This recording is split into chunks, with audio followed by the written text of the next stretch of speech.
Hello दोस्तों, हमारे channel पर आपका स्वागत है। आज हम आपको ऐसे भोले भाले और मासूम हीरो के बारे में बताएंगे और इस वीडियो में थोड़ा बहुत कुछ उनके बारे में दिखाएंगे।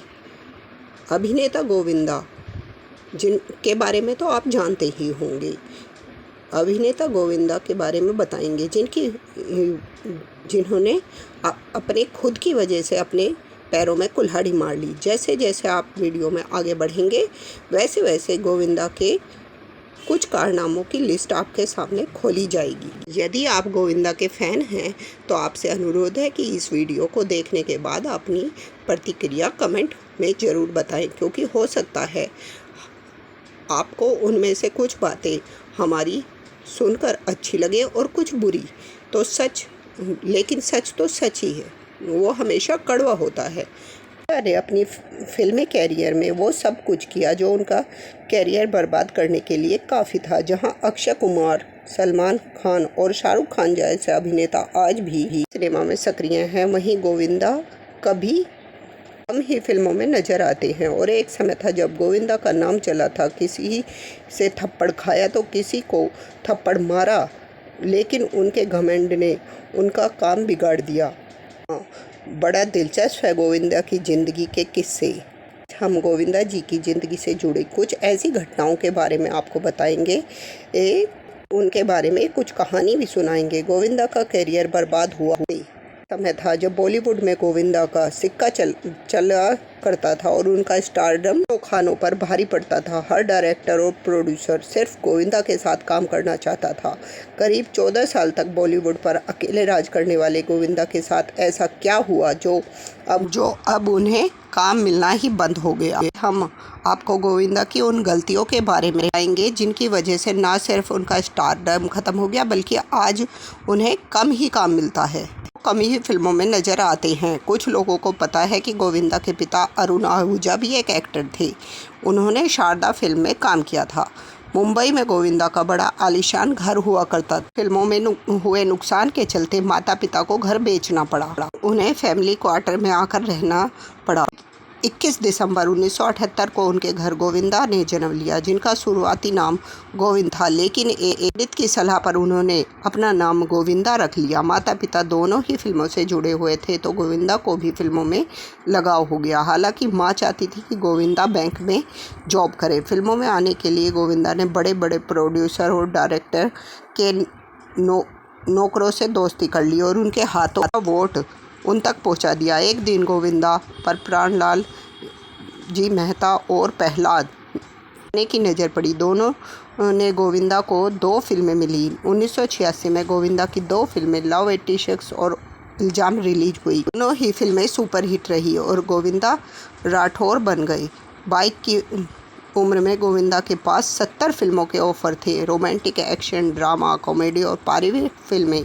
14 साल बॉलीवुड पर राज करने के बाद गोविंदा ने कुछ गलतियां की, जिनकी वजह से उनका करियर बर्बाद हो गया। प्रोड्यूसर प्राणलाल मेहता की फिल्म लव 86 को साल 1986 में रिलीज किया गया था। इस फिल्म से गोविंदा ने फिल्म इंडस्ट्री में अपने पैर जमाने शुरू कर दिए थे। फिर जब गोविंदा को प्राणलाल मेहता ने फिल्म मरते दम तक के लिए साइन किया, तब तक वो बॉलीवुड के स्टार बन चुके थे।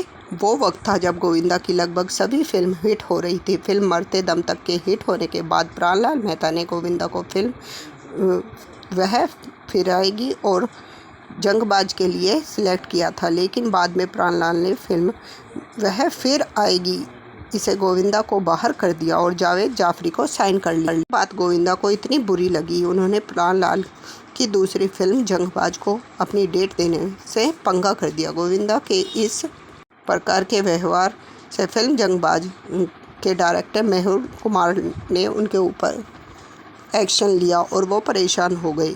वहीं मेहुल दूसरी तरफ एक और फिल्म आसमान से ऊंचा का भी डायरेक्शन कर रहे थे। इसमें जितेंद्र राज बब्बर और गोविंदा लीड रोल में थे। गोविंदा से परेशान होकर मेहुल ने इस फिल्म में गोविंदा का रोल काफ़ी छोटा कर दिया। जब फिल्म आसमान से ऊंचा का ट्रायल शो रखा गया तो गोविंदा ने देखा कि वो तो इस फिल्म में सिर्फ एक जूनियर आर्टिस्ट बनकर रह गए। गोविंदा ने फिल्म के निर्माता सुजीत कुमार को बहुत कहा कि फिल्म में उनका रोल थोड़ा बढ़ाया जाए, लेकिन सुजीत ने गोविंदा की एक ना सुनी। सुजीत और गोविंदा में इस बात को लेकर बहस हो गई। इतना ही नहीं, दोनों में हाथापाई हुई, जिसमें गोविंदा ने सुजीत कुमार को थप्पड़ तक जड़ दिया। बात बहुत बिगड़ गई थी। इसी वजह से इस फिल्म में गोविंदा की डबिंग भी एक मिमिक्री आर्टिस्ट से करवाई गई थी। एक से ज़्यादा फिल्मों में काम करने के चलते गोविंदा कई बार सेट पर देर से पहुंचा करते थे। वहीं एक बार की बात है, अमरीश पुरी बिल्कुल शूटिंग के टाइम से पर पहुंच गए, लेकिन उस दिन अमरीश पुरी को गोविंदा का काफ़ी इंतज़ार करना पड़ा और गोविंदा सेट पर सुबह 9 बजे के बजाय शाम को 6 बजे पहुंचे। इससे अमरीश पुरी काफ़ी गुस्सा हो गए और दोनों का झगड़ा हुआ। इसके बाद अमरीश पुरी ने सबके सामने गोविंदा को जोरदार थप्पड़ मार दिया। कहा कि गोविंदा ने बॉलीवुड में एक बड़ा नाम हासिल कर लिया तो उनमें घमंड आ गया और घमंड उनके सर चढ़कर बोलने लगा है। शूटिंग के दौरान गोविंदा कभी समय से सेट पर नहीं पहुंचते थे। इतना ही नहीं, बल्कि वह हर सुपरस्टार के आगे अपना स्टारडम दिखाते रहते थे, जिसके चलते उनका कैरियर ढलान की ओर आ गया। और यह भी कहा जाता है कि गोविंदा अक्सर फिल्म की कहानी के अनुसार नहीं, बल्कि अपने अनुसार किरदार के डिमांड करते थे। कहा जाता है कि सलमान खान और गोविंदा एक समय काफ़ी अच्छे दोस्त हुआ करते थे। गोविंदा के मकान पर सलमान खान की तारीफ भी कर चुके हैं, लेकिन जब गोविंदा की बेटी टीना आहूजा को बॉलीवुड ने लॉन्च करने से सलमान खान ने मना कर दिया तो गोविंदा और सलमान खान ने के मनमुटाव हो गया। डेविड धवन और गोविंदा की जोड़ी 90 के दशक में मशहूर थी। गोविंदा ने डेविड धवन के साथ करीब 17 फिल्मों में काम किया है। उनकी इजाज़त और उन्हें बॉक्स ऑफिस पर सफल हुई। दोनों की दोस्ती भी काफ़ी गहरी थी, लेकिन फिर उनके बीच अनबन हुई और धीरे धीरे यह दोनों एक दूसरे के दुश्मन बन गए। तो आलम यह है कि डेविड धवन और गोविंदा एक दूसरे की शक्ल तक देखना पसंद नहीं करते। वहीं डेविड भी गोविंदा को अपनी फिल्मों में काम नहीं देते। फिल्मों में असफल होने के बाद गोविंदा ने साल 2004 में लोकसभा चुनाव लड़ा, जिसमें वो बीजेपी के एक बड़े लीडर को हराने में कामयाब रहे। हालांकि गोविंदा राजनीति की दुनिया में कुछ खास कमाल नहीं कर पाए और फिर उन्होंने कहा कि मुझे राजनीति में आने का बड़ा दुख है, क्योंकि वह मानते हैं कि अगर वो राजनीति में नहीं आए होते तो वो आज बॉलीवुड इंडस्ट्री के सुपरस्टार होते। गोविंदा ने एक बार टाइम्स ऑफ इंडिया को दिए इंटरव्यू में कहा कि उन्हें बर्बाद करने की साजिश रची जा रही है। उनकी फिल्मों को थिएटर नहीं मिल रहे, साथ ही उन्हें पैसों का भी बड़ा नुकसान हो चुका है। उन्होंने इंटरव्यू में आगे कहा था कि वो नेपोटिज्म का शिकार हो चुके हैं।